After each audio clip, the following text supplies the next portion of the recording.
I'm Pastor Gemma Wenger, and this is Beauty for Ashes. We have a fantastic show lined up for you today. We have Jeannie DeFazio, who wrote Creative Ways to Build Christian Community, Bob Reith, who for 30 years has led Media Fellowship International that ministers to the stars, to the celebrities. He has amazing breakfasts and dinners and meetings that I've attended, and it's just a powerful time where Christians in the industry can get together and worship the Lord. And then, of course, we have Bob Yerkes, who is one of the directors of Media Fellowship International, and he is one of the greatest stuntmen to ever live. Is that right, yeah. Mr. Yerkes? He has some incredible stories of stunts that he has done and how God has played an active role in his life. Jeannie? Thank you so much, Gemma. You don't know how grateful I am to you, to all of you today for being here. It is a great joy for me to introduce Bob Reith and Bob Yerkes. Bob Reith was included in my book. He included 3 pages just speaking about his ministry and Mr. Grace. He was the pastoral backbone of Michael's ministry. He preached at the homeless meetings. He hosted the high-profile testimonial luncheons in New York, and he taught at the Hollywood Bible Study. It's because of Bob's encouragement, his pastoral sensitivity, his desire to bring people who are lost in the industry to God, that ministry of Mr. Grace has succeeded as it did. I'm very grateful to Bob for the years since Michael's passed, that he has met with me all around the world just to continue to encourage me in the Lord's work. And I also want to say Bob Yerkes is probably one of the most delightful human beings that walks God's earth. He is a very strong Christian, and he ministers in the industry because he's a top stuntman. Everyone loves Bob, and he reaches out with such love and such great humor in the industry. I put him in my book because his words about Bob Reith were so great when he said Bob is encouraging and he brings us to the Lord. So God bless you all for being here. Bob, now your ministry has really grown and evolved over the years. Do you want to talk about how you met Mr. Grace and then what you've been doing for your ministry and for Hollywood and the industry? Well, our ministry really started in Seattle, where I was a local pastor and a chaplain to professional athletes. And through that, I was invited to come to Los Angeles and to begin having meetings here. And so I'd been coming for several years before meeting Michael. I kept hearing about him, and I'd have people who came to our meetings and said, you should meet Michael Grace. And I'd said, well, when it's the Lord's time, that will happen, but let's let that happen naturally. And so he came to one of our events, and at the time I didn't know who he was.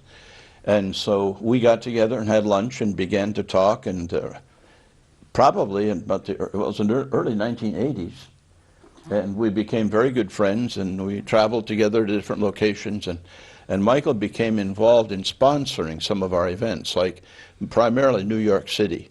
He wanted to see the people there that he had known come to know the Lord. So he said, Bob, if you will come out and do that, I will arrange for the meetings and have Gene do that. But we had meetings there some years 8, 9 times a year, but some years 3 or 4 times. And so we met at Sardi's restaurant, which is one of the best restaurants, or has been, in New York. And then he would invite the people that he knew, and I would invite the people that I knew. And then together we would select a speaker who would come in. And the speakers who came were all very, very fine people. They were godly people, and a lot of them were in the public limelight. Some of them were leading politicians. But because of Michael's background and connections, they were glad to come and they would speak for the Lord, but in his behalf. And so we did that for, I don't know, Gene, how many years? 10? I'd say from the early 90s, I'd say, so at least a decade. At least 10 years. But anyway, and then he would come to all of our meetings here, and if we had a meeting in Washington, D.C., or someplace else where he felt that he should be, he would also come and attend those. But and then in his home here in Los Angeles, we had a home Bible study also for probably 10 years. And what was the purpose of the meetings? What did you do during these meetings? Well, our meetings are very simple. They're usually just to begin opening and let people introduce themselves and have a time of fellowship. and then I would lead a time of Bible study, and then we'd have prayer. The ultimate goal was for people to be saved. Michael had a passion for evangelism. Everything he did, it was that these people would come to know the Lord. But once they did, we also wanted them to grow in their faith, for discipleship and in their personal life to become strong, but also professionally to live for Christ. So the theme of the meeting would be one of these different themes, but it was the underlying purpose was always evangelism. That's fantastic. Now, I know you brought Bob Yerkes here today. He's like one of your directors as well as one of your disciples, basically. I don't, yeah, I mean, that's all true, but really Bob is a good friend. He came to one of our first meetings here in Los Angeles, and we began to meet and to come together, and he was invited to be a member of our board, and he's been a friend and a board member since. We've traveled throughout the U.S., we've traveled in Europe, we've traveled to Israel, we've been to a lot of different places, and his heart's desire is always to serve. So it's good to have him along.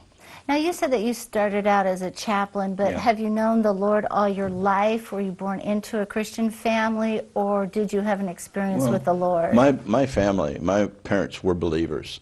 Both my brother and I were adopted, and then as young adults we accepted Christ, and I felt called into the ministry during my first year as a believer. For him it was a few years later, but he also went into the ministry, and he still is serving in ministry in the Midwest. So both of us have spent our lives in following the Lord and in introducing Him to other people.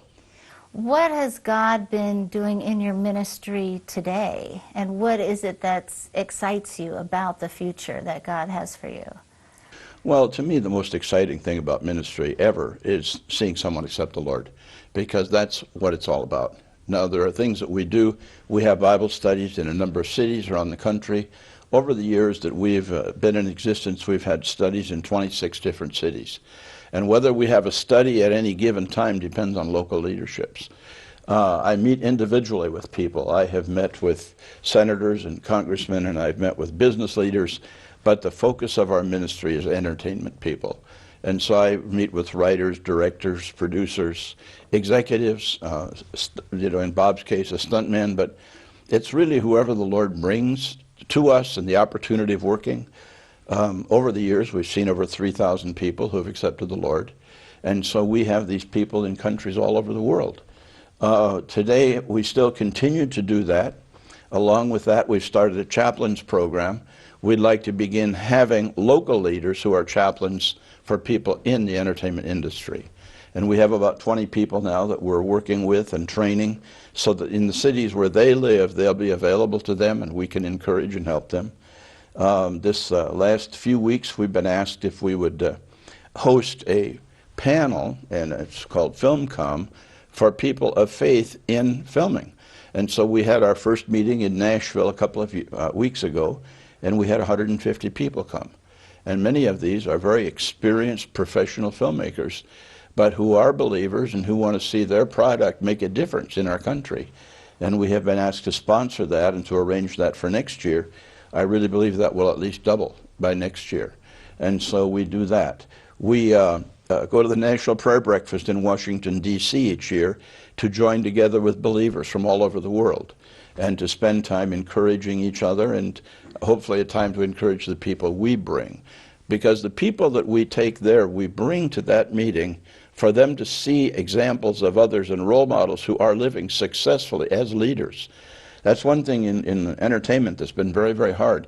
There have not been many people who have come to know the Lord who really live in a realistic way for Him in their industry. Now, there are more and more coming to that place, but that's been 30 years since we've started doing this. Now, what issues are specific to the entertainment industry? You say that you're not seeing people in the industry living for Him. They come to you to get prayer support, strengthen their faith. What are they struggling with? Well, I think that for one thing in entertainment, I mean, the other communities that I've lived in are all stable communities. People have 9-to-5 jobs. So they have regular schedules, they go to church, they become part of the church community. In Hollywood, that's very difficult Because first of all, most jobs are very short-term jobs here, and people are always looking for work. And so if you're an actor, director, producer, whatever, you might have a great job, but it might be for only 3 months or 6 months, and then you're looking for work. And so I think that's one of the very essential parts of this. Another is that because of that, you work for a lot of different people. And so people are always putting you in a position of needing to please others. And so many people in Hollywood are people pleasers. And so it's hard to get past that, to realize that it's the Lord in my heart who leads me. It's Him that I serve, and I need to be who I am for Him. The difficulties of travel. The business takes you all over the country, in some places all over the world. So when you're out of town a lot, you don't have the stability of being here. So being a part of our fellowship gives you a place to belong, and it gives you a place of security. I receive calls from people every week in many different places. I had a call today from a lady in Atlanta who owns a newspaper, and she'd been going through a very difficult time. And I know a lot of people in Atlanta. We've had several groups there. But she called and she was in tears, and she said, you know, please help me. I need someone that I can talk to that will understand what I'm going through, where it will be confidential, and somebody that will pray with me. So we're going to meet to talk to a few people, and hopefully by next week we'll put her in touch with someone who can be of help to her in that way, to meet that need. And that happens every day from all over, so many different places. So we really are a fellowship. We're not a local organization. It operates like a church. We're a nonprofit like a local church would be. But our groups are all based on being a Christ-centered fellowship for believers. Praise God. Now, Bob, how has Media Fellowship impacted your life? Oh, well, I have somebody to think for me. That's good, That's always good. but Don't want to tire your brain. yeah, I was brought up in a family that never mentioned God, but our dad never did. You And mean totally atheist, or no, just neither denied they were nor nice affirmed people, God? but just no mention of God one way or the other. And then when I was 15, I ran away from home and joined the circus, and then You later ran away on, from home at 15 and joined the circus. when I was with Ringling Brothers, 57, I started reading the Bible. I thought I'd read it and list the contradictions in it, just as a project. It took me a year and 4 months to get through it, and when I finished it, I said, this couldn't have been written by a man unless it were God-inspired. So that's what I do every day. And so we played here in Hollywood, the Ringling Show, and they had a group in the entertainment business called the King's Stage, and it was actors, everything, and Jimmy Dodd from the Mouseketeers came and talked to my group that I had formed on the Ringling Show. So I started calling my group the King's Ring. But then I started getting involved with other ministries. What was your group? What did you do at the circus? Well, I was catcher in the Trapeze Act. I did teeter board, high wire. I used to get shot out of the cannon. Did all the acts. Very courageous. That's why I taught a show for many years called Circus of the Stars, where I taught all the aerial and acrobatic acts. My goodness. But I believe Bob the was book. one of the premier people in trapeze in the world. And he taught others who followed him, who became premier in the industry. I was just the catcher. They call me Butterfingers. Yeah. He's humble. No, I'm humble and proud of it. But my partner in the Trapeze Act was from here, Fairfax High School, and he did the trapeze and everything, but he doubled Cornell Wilde in the movie The Greatest Show on Earth, and for Cecil B. DeMille, and then he doubled Tony Curtis in the movie Trapeze doing the triple, and we worked together for many years, and it was just, it's been interesting to look back. This is my 67th year in show business. So, Praise God. yeah. So how do you feel that the power of God brought you through? I know that you had various accidents. I broke my legs 3 times, but I'm back running and everything. And first time I broke my legs was in France, and the name of the movie was Breakout. What has been the most rewarding part of your ministry, and what is your goal for the future?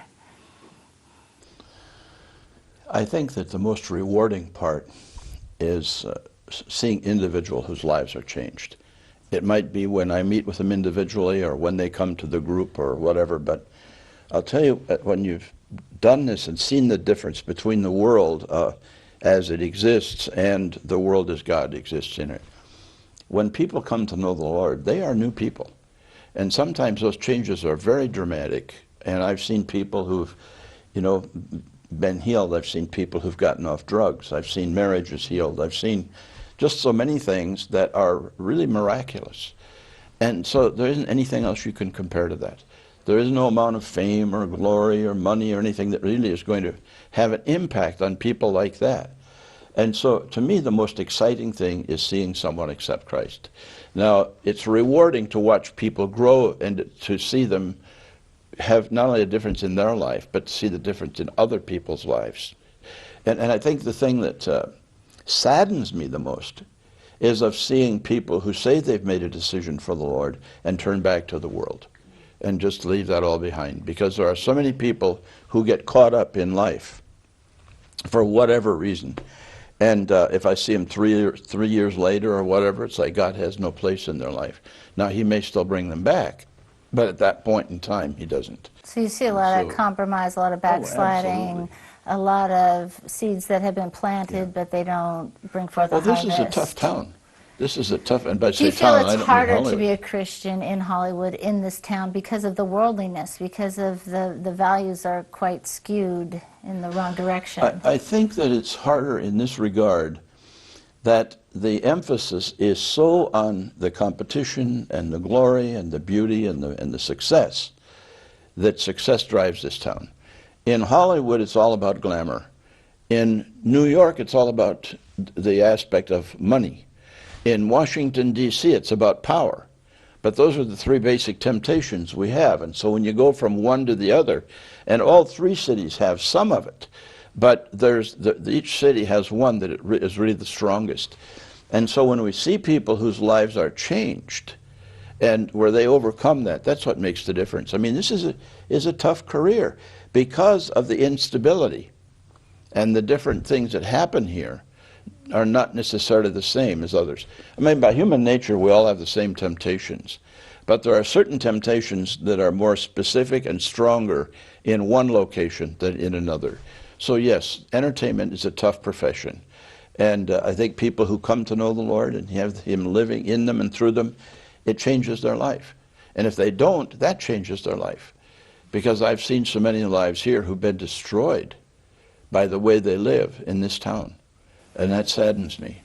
What do you think about the morals of Hollywood, where you have to stay young, and then there's all this plastic surgery, and then this drive, you have to have the car, and it's kind of like, why are we driving around in a $250,000 car when there are starving people, in Pakistan? What are you thinking about that?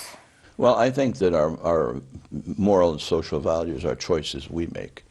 And if the world's impact is strong enough on a person that they need that to me shows that there is spiritually an area that's not as strong as it could be. I mean, I know a lot of very wealthy people who live very simply. Mm-hmm. But it's usually the person who doesn't have great success who's striving for those things. Who needs that to build his or her self-confidence. Right, for their confidence, or it's like they feel like they need that to prove to the world or to the industry that they're successful. They're somebody. Yeah, because then other people will want them to work for them or to be with them. And so, it doesn't matter where I've been. I've sat in the offices of the wealthy people, the homes of the wealthy, and I've sat in the places where they weren't. And by human nature, when we come to know Christ, if we are real, there is a genuineness and a humility that becomes really not only real for us, but it's something that honors God.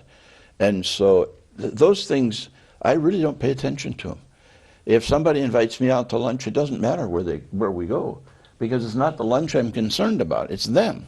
And their soul. Yeah, and so, yeah, absolutely. So that's what makes the difference. Like here with Michael, his goal, Michael came from a very powerful family. Oh, he did. Do you want to talk about his family I just want to mention it because the Grace family was very wealthy and very powerful, and they were known all over the world. But Michael had a genuine humility.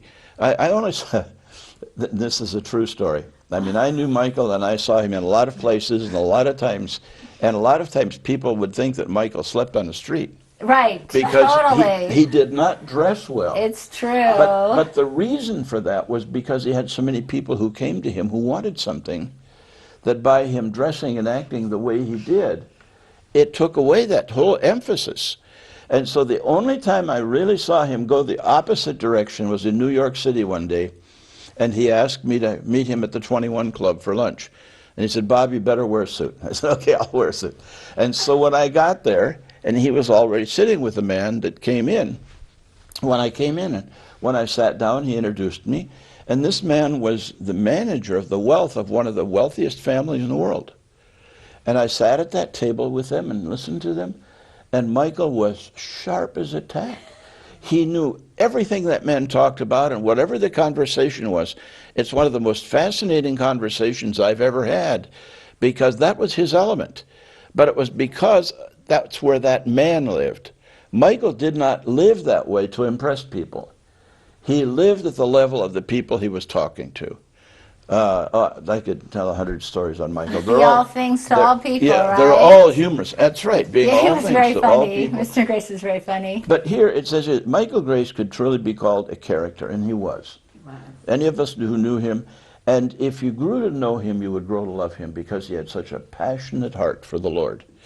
And no matter where he went, his goal was the same thing. But anyway, he had decided to sponsor this luncheon in New York City. And I didn't realize how many of the wealthiest people in New York would attend that luncheon, because that's people he grew up with. This was the spiritual The luncheon? spiritual- oh, the yeah, one absolutely. That he That's was all doing about with you. all about them coming to know Christ, unashamedly. And that's what it was about, inviting them and getting them in. And if they would come and pay their own way, then he wanted them to do that. But if they didn't, he'd pay the way, because he wanted them to hear the gospel. And so the names of the people in that room, there were counts and dukes and actors and heads of companies and all this. But to Michael, it was one thing. They were his friends. He had grown up with some of them, but he knew them all, and he wanted them to know Jesus. And that was what was exciting, because that was always his motive. That's right. And so anyway, so he arranged these meetings. He hosted them. He never put himself up front. He would host them and have me take over the meeting and lead it. And so I just think that Michael was an amazing man, and you could be with him at Sardi's at one luncheon, and that night or the next day at McDonald's with the people from the street. But both groups were equally important to him. And so I love people like that have a concern for others and don't see them based on position, but just see them as people. And I think that, for our ministry, I meet with a lot of people who are very wealthy or who are very powerful, and I've met with heads of state. But it's not their position that makes the difference, it's their heart. And if they know Christ, they have it all. And if they don't know him, they don't. They have nothing. And so that's why with Bob and I, when we traveled, Bob was one of the top circus performers in the world. And when I travel with him, we can go any place and people know who he is because of the work he's done. But his greatest work is the number of people that he's prayed with to accept the Lord. And he and I talk about that often, that he's had the joy of praying with hundreds of people to accept Christ by simply being there and being willing to share Christ. And that's true whether it's an actor or a stuntman or producer or director. And we're talking about the most important thing in the world. I mean, today, if you're watching television, you see the fighting in Israel. Yes. Which indicates we could be in the last days. Right. So what's more important? Heaven and hell is what it's all about. And if people come to know him, they're going to be in heaven. If they don't, they won't. So I just think it's important that what you are doing is to bring a word of encouragement, to share Christ's love, always based on the truth of the word, but with real people, so that what they're hearing is real. Because if it's real to us, it'll be real to those who listen. And if it's not real to us, it will come across as not real to other people. And so what you're doing is very, very important. Yes, only those things we do for Christ are going to last, and we are storing up treasure in heaven where moth and rust don't corrupt and thieves don't break in and steal. And it's so important. I mean, I'm talking to you, I'm kind of like entranced. I mean, it's just the way you speak. You're very charismatic. You're very knowledgeable. You almost remind me, you have the mind of a lawyer, you know, attention to detail. And it's just so wonderful, even just being in your presence. And I know that's how the people feel who you are ministering to. Is there anything that you haven't done that you would like to do, or even in these last days, the vision that God has given you to bring even greater increase?